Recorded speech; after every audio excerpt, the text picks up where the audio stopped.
Podcasts on UNC-TV.org are made possible through the financial contributions of viewers like you, who invite you to join them in supporting UNC-TV.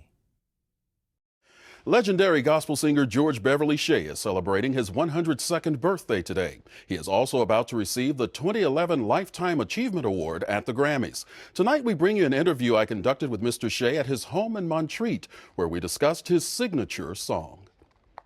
During the Crusades, one of, I'd say, my favorites, and probably many others, How Great Thou Art. Oh, yes. How did that get started into the repertoire? In March of '54, walking along Oxford Street, London, I met him from Pickering and Inglis, publishers. He stopped me, and George Gray was his name. Here's a song. I'm going to give Cliff his copy tonight.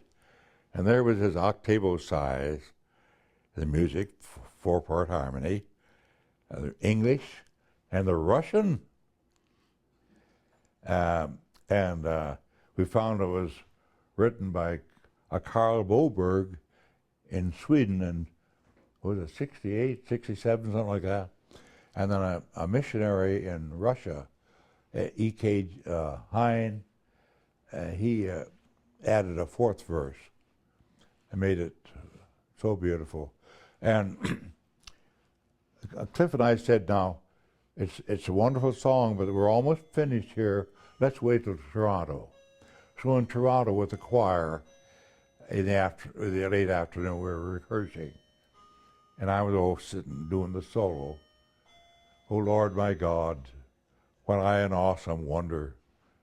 Consider all the works, no worlds thy hands have made. I see the stars, I hear the rolling thunder. We made a change, and Cliff was smiling. We're going to have to talk to Mr. Hein about that. He liked his original, but he said, go ahead, you know. And you know, I heard about a motorcycle club, Christian men, called Rolling Thunder, Incorporated. They stopped at the White House. Mr. Bush came out and was hugging some of them, you know. I finally got a hold of the president of that club, told him this little story. Was I wanting to think that I named them? He said, no, we got that from a Vietnam bomber. Did I name the bomber? We were over there in Vietnam, you know, and never forget the Christmas of '66. Marvelous time. What was that service like? We were there at 9 different places. Remember, a colonel took me in a Jeep to a compound where the day before Christmas, a big Christmas tree up there with a guide holding it up and beautiful presents down below. And over under some trees where a whole bunch of men had just come off the line. They're receiving haircuts. I heard from a distance, hey Shea, sing How Great Thou Art. Oh, that moved me. I did the best I could. Oh, Lord, my God. And after it was over, I heard from still on greater distance, thank you. You know, that gets you, you know. Now, of course, during a Billy Graham crusade, the invitational hymn, Just As I Am, yeah, a great mainstay in the program. And understand you had a part in really incorporating that song. Well, let's see. Well, I don't like to speak of this. We were riding along in a car after I'd been with him for about a year. And I told him that when I was 18, I made that further decision, you know. And I said, there's always a feeling that I can't wait till he sings Just As I Am, because I can sing it with the audience, congregation, and it kind of gives a feeling of relief. See? I said, Mr. Graham, I said, I called him Billy. I said, would you ever think of saying, as the choir sings? He did that from then on. As you traveled across the United States, across the world with Reverend Graham, What are some of the places that touched you most? You mentioned Vietnam, but were there others? Australia, of course, Germany. I tried hard to sing a verse or two. And then in Sweden, han skall upp the perdy porten, så jag får komma in, ge den blodig hår han frälst mig, och mycket vid gjort till sin. Evie corrected me in a couple of words. I said, now, Evie, I'm doing King James Version, you're doing Living Bible. Yeah, the Korean is kind of interesting.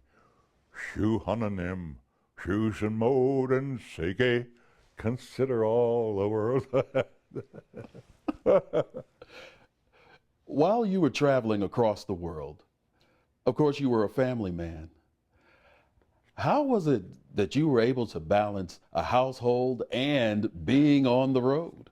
Well, now, I had 2 children. I still do. My son is working with the association. And Mr. Graham was very gracious. We're going to be away for a month at a time. Bring your children along. We had tutors for them and things like that. And Cliff did the same.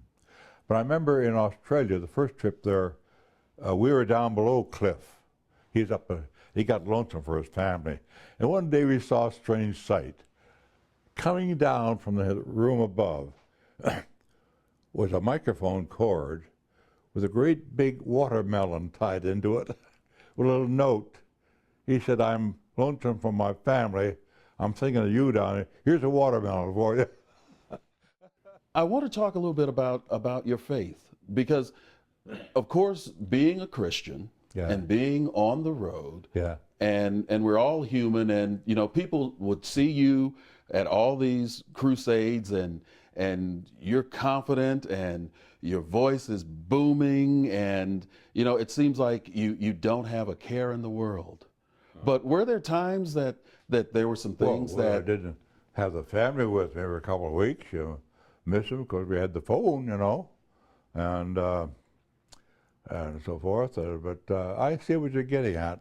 Yes, not all. You have to have a lot of faith and trust the Lord. And we'd visit with each other, and we had CNN here one day, all their cameras, and they were. I thought they were something about my birthday or something, and they wanted to know, how do you get along to you team members? Are you ever jealous? I said, what to be jealous about? I can't preach. I can't lead the singing. And we had quite an interview, Podcasts on UNC-TV.org are made possible through the financial contributions of viewers like you, who invite you to join them in supporting UNC-TV.